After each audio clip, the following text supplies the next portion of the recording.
Sam from DigiSearch here with another SEO in Excel training video. In this video, I'm going to be able to show you how to build a quick report to determine the top ranking domains for a set of keywords using a SERP lab report, so a ranking report from them. So this is what we'll be building, just a super quick table here, a graph here, and some slices to be able to see categorized ranking domains and know who the strongest are for your niche. So let's get started. Okay, jumping straight into the analysis, I've got SERPlab open here with a project that contains around 45 keywords for a tree removal site in Melbourne, Australia. So what I'm going to do is download a SERP report from them, which includes the top 10 rankings for each of these keywords, and that'll generate about 450 results then, so the 10 rankings per keyword, and we'll be able to see those, basically get the top domains out of it. So what we can do here is come along to export data, just click that. Now you want to do the SERPs export, so we click on that. Now the date range. Now just check this, because if you've had a project set up for a while, we don't want the daily SERP report, because it's just going to give you too many rankings and too much data, and you're not going to get the best analysis out of it. So what you're going to do is just select a single day. So here's just today's date for both of them, and then we hit export. Now that's going to pop up the download here, but I'm just going to cancel out of that one because I've already got the file saved. Just close this off, and this is the resulting file you'll download. So it's not in the best format, so before we can use this, we are going to have to clean it up. You can see the date here, the last ranking check that was done, and then you can see position 1 through to position 10 over here with each of the associated ranking URLs for those keywords. Now, there is not a quick way, but there's an easy-ish way to be able to get this in a right format. And the first thing you want to do is align the keyword with the URL. So you want to come along here, you want to insert basically 2 cells above there to make sure the keyword's there. Now what you do is you select everything, you then just go to data, then you come here, A to Z sort. And what that will give you is all the keywords down to here, 45 of them, all together. And then we can just delete everything else because we don't need any of that. And there's 2 down the bottom you'll have that you just need to delete as well. Now what you want to do is remove the keyword from the front of it. So we just come over here and we just go keyword, space, replace all, because we're replacing it with nothing, so it just deletes them all. 45 replacements, done. Now you've got first, second, third, fourth, fifth, etc. But what you want to do is insert a column here to be able to say that that's first. Now, because all of them are first, you just double click in the bottom right hand corner and that'll drag it down. So now it's keyword, ranking URL. And you just need to replicate that for each of them. So if you just click on the top one, and then if you hold down Control, click each of them individually, we can bulk insert new columns there. And so you'll see a blank column in between each, and now we can just do 2, 3, 4, 5, etc., etc., all the way over to 10. Now coming back over here, we want to bring that down so that each of these rows gets their associated ranking. Now this does take a little while to do. You can record a macro doing this if you know how to do that, and then that way you just do a keyboard shortcut and it will do it all for you. Might be able to do one for you later, but basically it's best for now just to do this manually.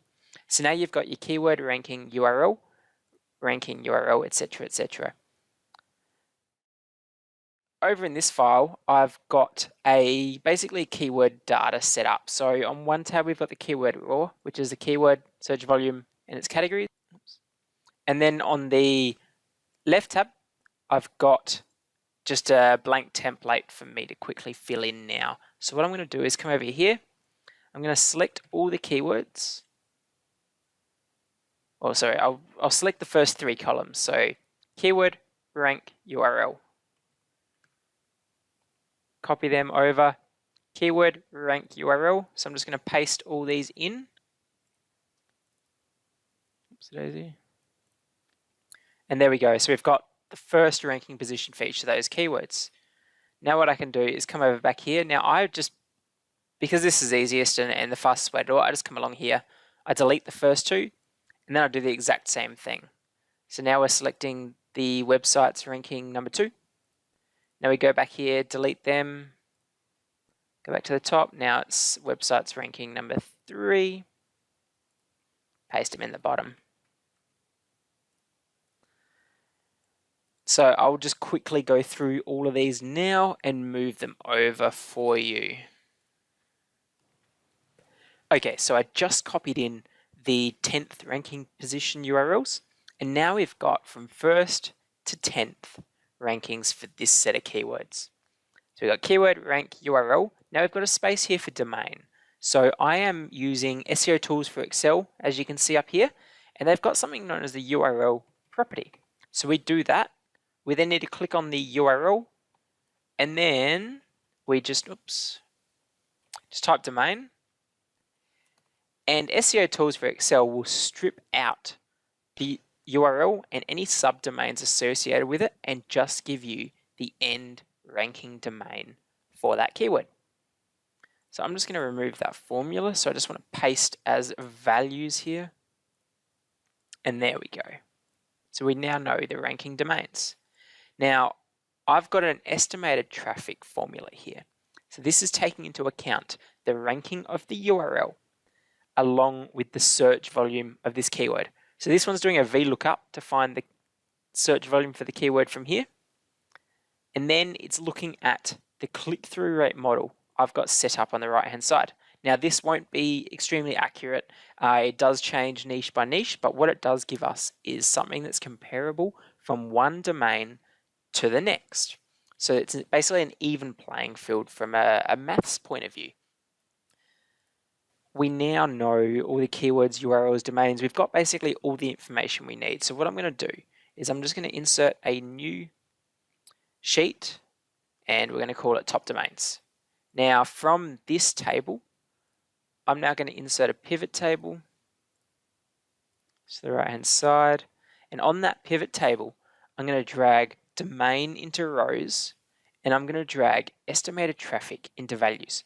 So this is going to sort all the domains by their estimated traffic. So if we sort that largest to smallest, and then what I'm going to do here is change top 10, do a top 10, and I'm just going to show the top, let's go top 25 ranking domains in this table. Now, a couple quick things I'll do here is change the auto fit to make sure it doesn't constantly move as we update it. Get rid of grand totals and just format these numbers so they look all right. Okay, so now we've got the top 25 domains here based on that keyword set. So from here, I'm going to insert a column graph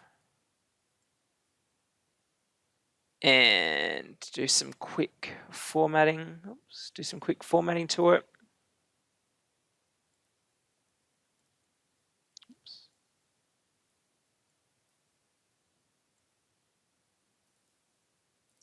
Okay, so what we can see here is from that set of 45 keywords and the search volume of those keywords, we can see which domains have the most estimated traffic for that keyword set. So if a website ranks first and second, they will get the estimated traffic for both of these. So 45% plus the 18%. It's not just going to take their first ranking, it's going to take every single ranking they have for that single keyword, which means the estimated traffic might be higher for some URLs than what you would think they'd get in number 1, because they could be ranking number 1, number 2, and number 3. And what we can do from here is also insert a slicer. So using that keyword set, what we can do, I've categorized them, so I can do primary and location. So looking at primary categories, I can filter this by arborist keywords, filter it by cutting, stump, etc., etc. So you can see Now here, Tree Doctor, for instance. This website, TI Tree Doctors, has the majority of search engine share for tree doctor related keywords. Tree lopping, it's kiwitreelopping.com.au. Tree services, tree removal, so that you can see how dominant some URLs are. But then there's some keywords that are a lot more of an even playing field, or some keyword categories, I should say. Cutting, stump, arborist. So this gives you a great picture of the playing field, I guess, and the competition you'd be up against. And we can do the same thing with locations. We can click generic, but then we can click Melbourne. So the generic-based keywords, you can see Wikipedia takes the cake here. But then we click on Melbourne, and Wikipedia completely drops out.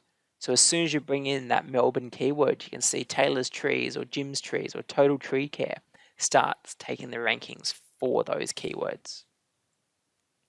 Now the other thing you can do from here is you can set up some categorized tables. So if I'm just going to copy this pivot table over. Now I do need to do this.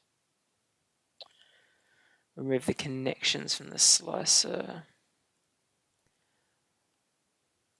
I can throw the primary category filter onto these. And so maybe we go arborist. And then I'll just copy that one over here. And then we can have the second one here. We can filter this one down to cutting. Then we can filter this one down to, say, tree services, for instance. And so now you can show your client or your manager estimated traffic across the categories. So you can see that Wikipedia is taking it for arborist-based keywords. But then cutting-based keywords, you get tree cutting and you get YouTube. Tree services, frontier tree services, active tree services. And you can do the same with generic versus location. So I might just change this one. Instead of primary, we'll drag in location. And that one's on Melbourne. And then here we can drag in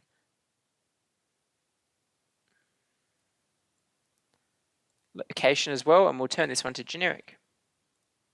And so there you can see there, generic versus Melbourne related keywords. So Kiwi Tree Lopping's taking some generic ones, but I can't even see them here as soon as you do the Melbourne-based keywords. So it's a great little report that you'd be able to pretty up and you'd be able to send off to a customer. Well, I hope you enjoyed the video. I hope you got something out of it, and that you're able to apply what you've learned from here into your own work. Let me know if you've got any questions. Comment it away. I'm happy to help out. Thanks, guys.